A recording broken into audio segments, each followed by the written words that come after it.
Our next guest you know from, well, the show, but he's also an author, most recently of Bill Davis' Nation Builder and Not So Bland After All. It's a pleasure to welcome Steve Paikin to the agenda in the summer. Welcome, Steve. So weird to be, so nice to be here. It is so weird to be like, it's a pleasure to welcome Steve. How are you? Super, thank you. Well, thanks for making some time to talk to me about your book. So in your book, you acknowledge that this was the book that you were destined to write. Oh my gosh. Why did you say that? That sounds so ominous, doesn't it? I don't know, this is my 7th book, and as I look back at it, Mr. Davis shows up in book 1, book 2, book 5. I've done numerous documentaries over the years, including a couple involving him. Interviewed him, obviously, dozens of times, both during his last government in the early 1980s and then for various things that happened over the years. Death of Pierre Trudeau, anniversary of the Constitution, these kinds of things. And it just sort of occurred to me that just by showing up for work every day and following my interests, I actually know a lot about this guy and I'm interested in him. Mm-hmm. So I guess that's why I used that language. What makes him interesting? I mean, you've interviewed so many interesting people. I think, you know what, that's funny. Former Premier David Peterson, who came 2 premiers after Premier Davis, said that one of the things that really sums him up is that he's an extraordinary guy, but who seems very ordinary. And that is one of his genius traits, is that he really is an extraordinary guy. Front row seat for so many of the important things that happen in this world, and if we talk about his background at all, I think I can go into some detail on that too. But he certainly gave everybody the impression that he was just like them, just an ordinary guy from Brampton, Ontario. There's nothing ordinary about the guy at all. Is that why you say not so bland in the title of the book? That's part of it. You know, one of the reasons I use that word in particular is that at one point, he was very frustrating in as much as he liked to lower the temperature all the time. He was not given to grand statements, and he used to try to bore you to death in the scrums that he would have at Queen's Park. And one day, one of the reporters said, "Why do you run such a boring, bland government?" And he said, "Bland works." And what he meant was, you know, just steady as she goes, competent, decent leadership and governance actually does pretty well in the province of Ontario. But my point was, he's actually not so bland after all. A lot of the issues were very important. They were not bland. He was, at the end of the day, not that bland. So I wanted to play off that word. We'll get more into the, all the achievements that he was able to enact as Premier of Ontario. But first, when did you first meet Mr. Davis? Isn't that funny? I'm not sure I actually remember the exact moment, but it's possible that it happened in the mid-1970s. My mom got an award for something. She was the Woman of the Year, something like that. And she was from, you know, we were living in Hamilton at the time. There it is, yeah. That's her on the right. And I suspect that's where I think I probably met him there first. If it wasn't there, it was shortly around that. But I was a teenager. But it took a lot of convincing on your part to get Mr. Davis to agree to this, for you to write the book. Why was he so reluctant? I think a couple of reasons.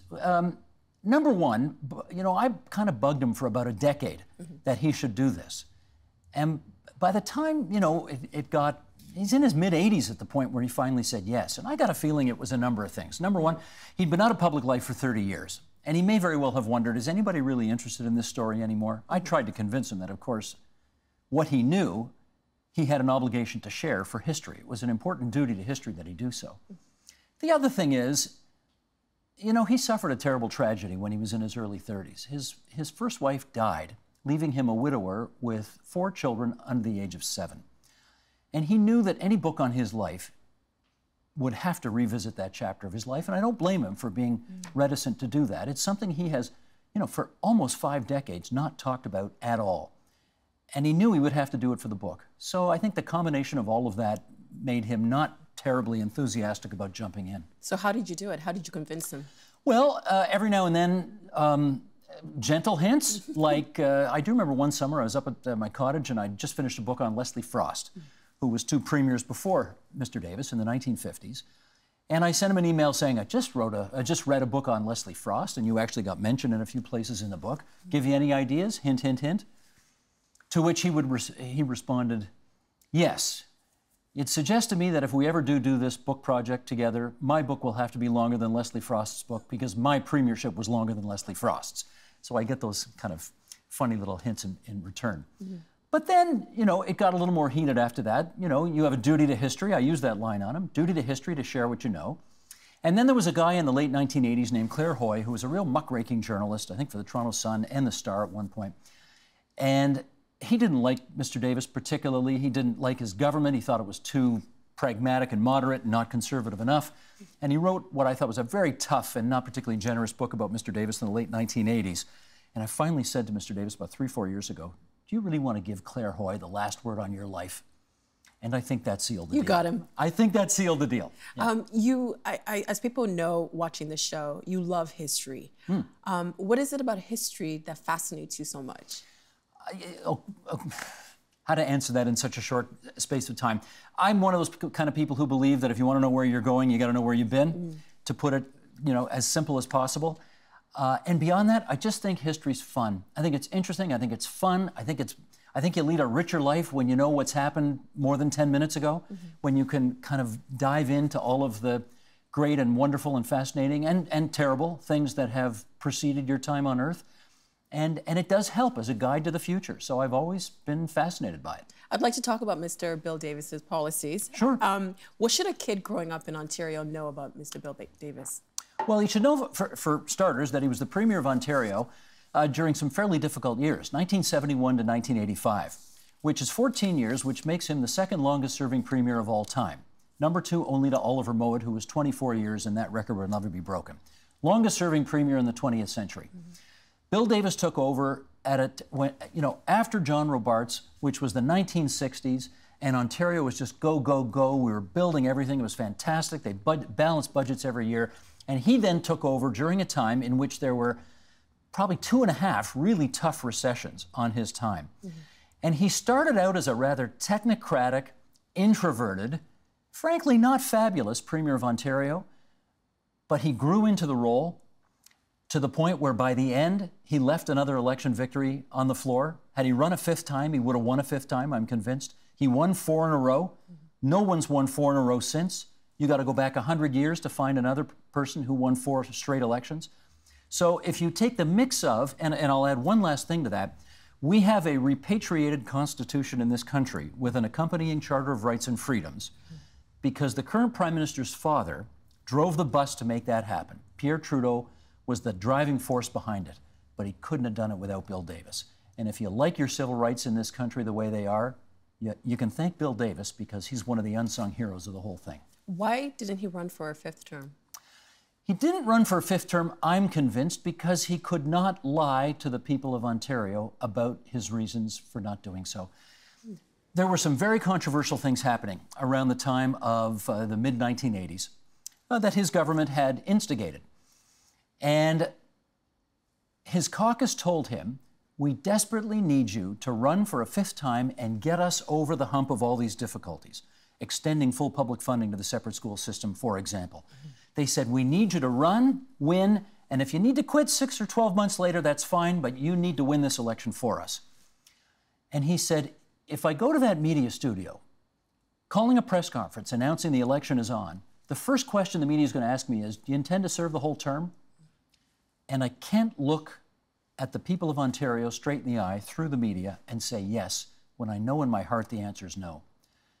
The fact that he couldn't lie and run and win and then quit a year later, I think speaks very well of him. Well, you wrote a chapter on his resignation, and it seemed like it came as a shock to everyone. Was it a shock?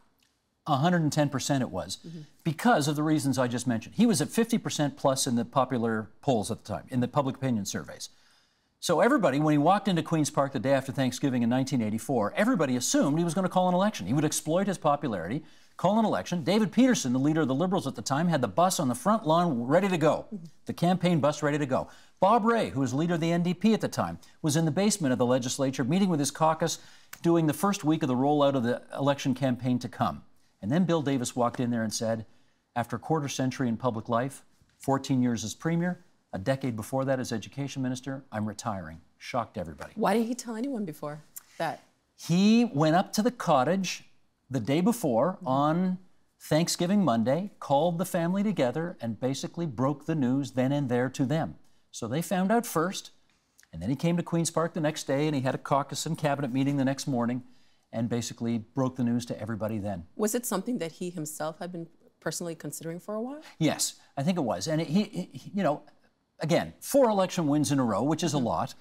And I think after he won in 1981, I think this story is right, he said to Roy McMurtry, who was his closest friend in the cabinet, the Attorney General of the day, future Chief Justice of the Supreme Court of Ontario, he said to Mr. McMurtry on election night, "I'm not sure we'll be doing any more of these," or something to that effect. You know, like this may be the last one of these on a Thursday night we do, or something. So.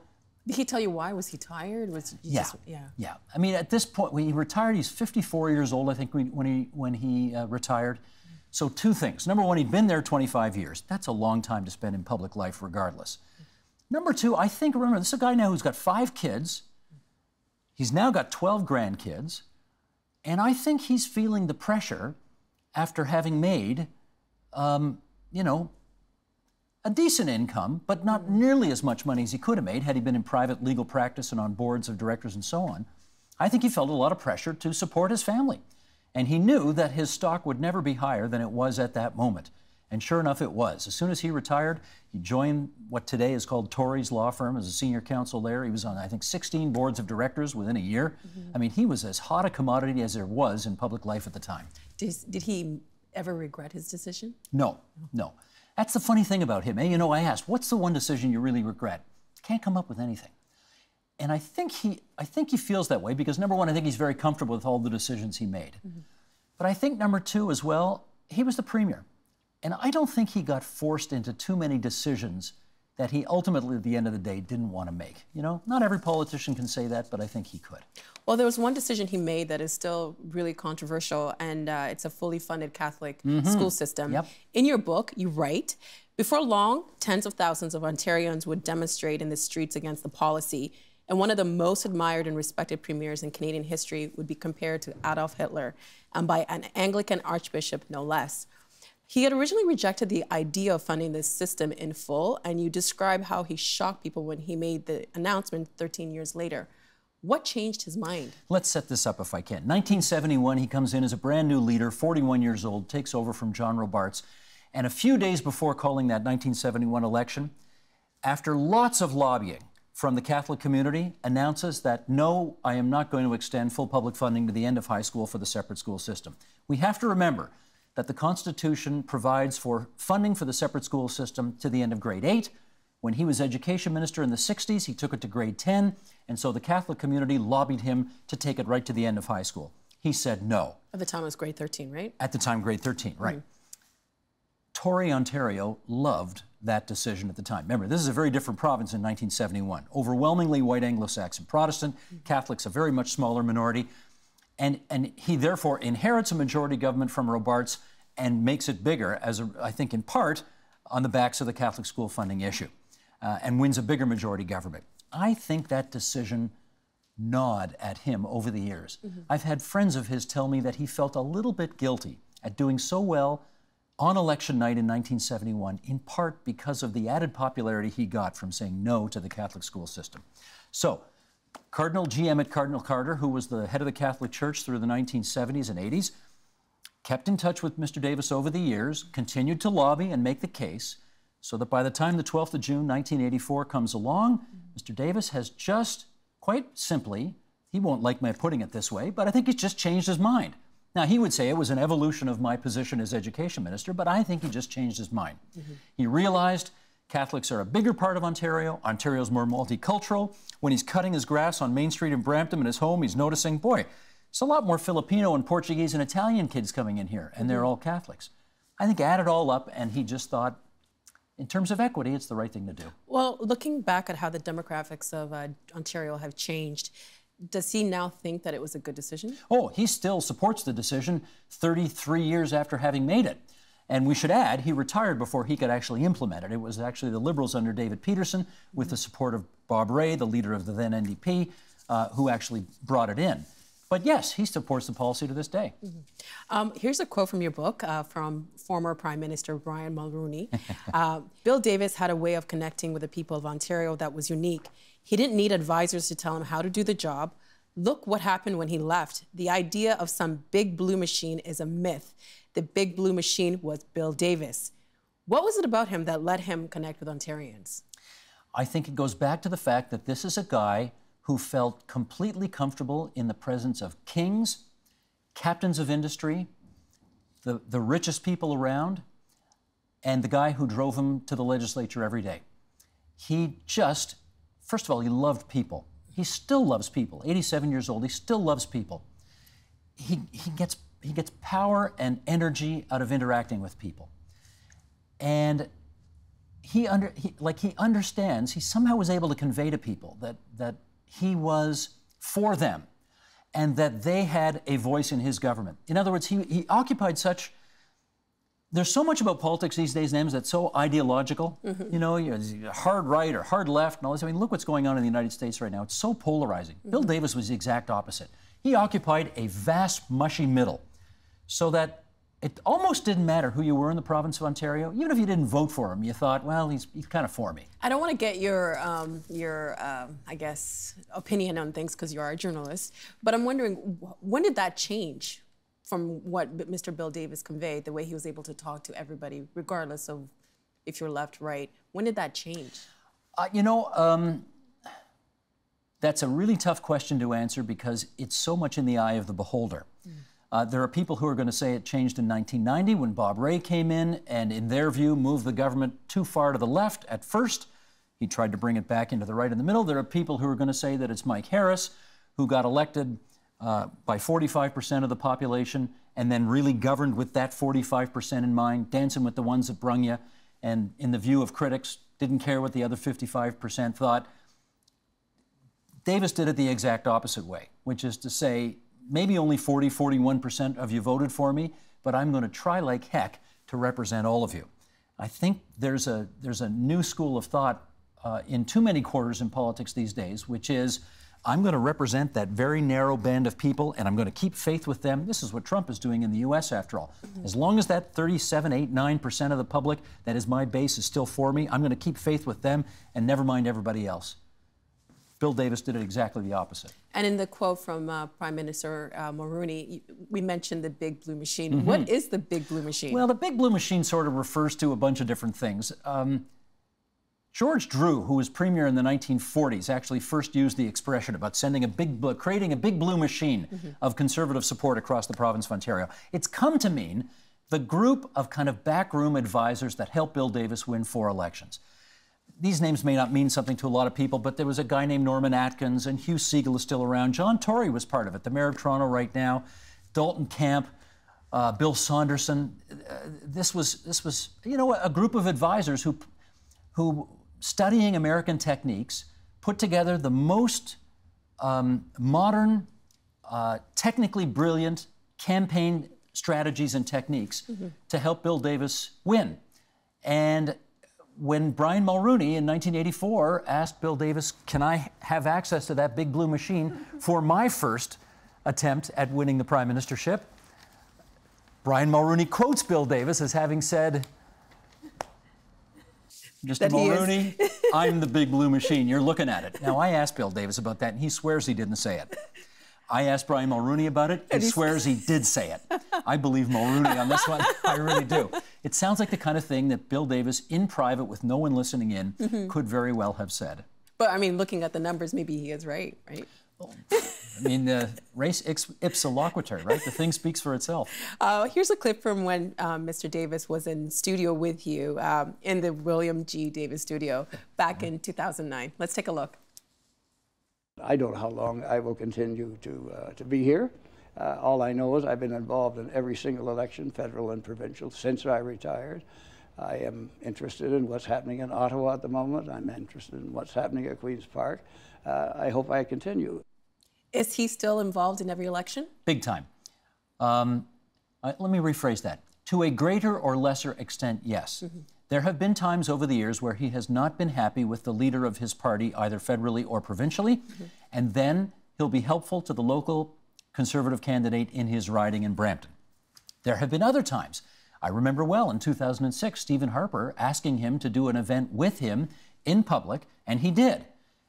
And I think that appearance that Bill Davis made with Stephen Harper in 2006 was extremely helpful to convincing red Tories that this guy Harper, who's from out west, who you may not know very well and who you may think is too ideologically right-wing, he's okay, because Bill Davis is standing right there beside him. So that sent off a kind of a signal. He's still very deeply involved, actually, with the Premier of Ontario today, who speaks to him probably every 6 months by phone. They have a kind of a check-in with each other. Mr. Davis is very clear. He says, I'm happy to be as helpful to you as I can be with advice or whatever until 6 months before the next election. And then I'm a loyal conservative. Forget my number. That's it. Then I'm a loyal conservative and I'm coming out for the other guy. Yeah. So, and everybody gets that. The mayor of Brampton today, Linda Jeffrey, has tasked him to do a couple of big projects, namely bring a university to Brampton, which it didn't have, and he was the chair of the task force that got that done. Ryerson will build a campus up there. So I was going to ask you, in what ways has he shaped the province since his retirement, but those are some of the ways. Absolutely. Yeah. And, I mean, never mind as a lawyer and on boards of directors and so on, but yes, continuing to do these kinds of things. He's still a go-to guy. And I remember in 2007 when John Tory got himself into hot water, promising public funding for faith-based schools. One of the ways that John Tory, then the leader of the Ontario PC Party, tried to make that policy a little more palatable, because he got into trouble with it right off the top, just was not popular, was to say, I'm going to create an implementation commission, and the chair of my commission will be Bill Davis. Well, you wrote after the last election that right-wing conservatives needed to realize that this is still Bill Davis's Ontario. What does that mean? I think in the main, yes. I put that in the introduction because I think in the main, this is still, but the feel of this province, the culture, the history, the times, the political sentiment, I think 9 times out of 10 at election time, it's still won by moderate, center-of-the-road candidates who are not too extreme one way or the other, but who occupy that kind of radical middle, who are able to reach left, reach right from time to time on policy ideas, but who essentially try to represent a kind of Ontario decency of the middle, if I can put it that way. I think he embodied that. Is Patrick Brown taking lessons from him? Well, they've met. I mean, actually, it was about a year ago right now. They met last summer for the first time up at Bill Davis's cottage on Georgian Bay, spent 4 hours together, just one-on-one talking. And I know Patrick Brown would very much like to portray himself as kind of this generation's Bill Davis, a pragmatic, progressive, conservative, modern, as comfortable in rural Ontario as in urban Ontario, as in ex-urban, as in suburban. You know, a man for all seasons, if you like, and Northern Ontario as well. I don't know how sold Bill Davis is on Patrick Brown yet. I think the jury's still out there. But I have no doubt that on election day, Bill Davis is going to vote for Patrick Brown's candidate in Brampton. I have no doubt about that. How helpful he'll be, we'll see. In the acknowledgement section, you wrote about what it means to write the book about Bill Davis. You write, his most formative years in politics coincided with my most formative years of growing up. He was a premier at the dawn of my career in journalism, and there is a certain appropriate symmetry in being fortunate enough to be able to tell his story as my career in journalism heads towards dusk. That's pretty well written, Nam. I wonder who wrote that. Well, but are you trying to tell us something? Are you retiring soon? Oh, Talking about dusk? Nothing that I know, nothing I'm prepared to announce today or that I know of. No, I mean, obviously, I've been in journalism now 35 years, so there's certainly going to be more yesterdays than tomorrows. But I'm glad I finally had a chance. You know, the great joy of doing this book, he's 87 years old now. The great joy of doing it was to have as much time with him at home, at his law office, at his cottage, at his condo in Florida. You know, that was the most enjoyable part of doing the book. The most frustrating part of doing the book would have, of course, been you have to gossip with him for a half an hour before he'll start to entertain your questions. Gossiping is fun. Oh, yeah, and he loves to do it. And of course, every time he'd tell me a great story, he'd add, and that's not for the book. Which was a little frustrating because there's some great stories he told which never ended up in the book. But yeah, you know, he's 87 and sometimes not in the greatest of health. So I felt pressure to get the book done, to get that history out there so that he would be alive, let's be honest. Let's be blunt about it, so that he would be alive to see it. And so I felt a lot of pressure to get it done and get it done quickly. And, you know, and I kept my promise. Has he read it? It's longer than Leslie Frost's. It is. Has he read it? I don't think he's read all of it. I think he's read parts of it. It's a 600-page book, you know, it's a big book. And he's, you know, I talked to him about it the other day, actually, and he said, it's not bad. It's not bad. Yeah. But for you, I know you've done some great things in your career. something that you've been chasing for so long to actually finally like have the book done and finished. What does it mean to you personally? I'll tell you, Nam, one of the great moments of my life was driving up to Main Street South in Brampton, Ontario, the day I got my, you know, because when you finish a book, they'll send you 10 copies in the mail to give to your family, etc. And I drove up to Brampton and I took this book with me, 2 copies, and I handed one to him and one to his wife of 50 years, Kathleen, and I said, here it is. And of course she looked at it and she thought, oh, Billy, look how cute you look on the cover. And he didn't say anything for the longest time. He just looked at it and he started to go through the pages and he just sort of checked out the pictures. And, you know, I think he was a tougher sell, but I think he's okay with it now. Well, this is your 7th book. Yes. Where are you most comfortable, writing or broadcasting? All of the above. The greatest joy of working here, and I don't know if you feel the same way, but to me, one of the greatest joys of working here is that this place has served as a foundation from which I have been able to do so many things.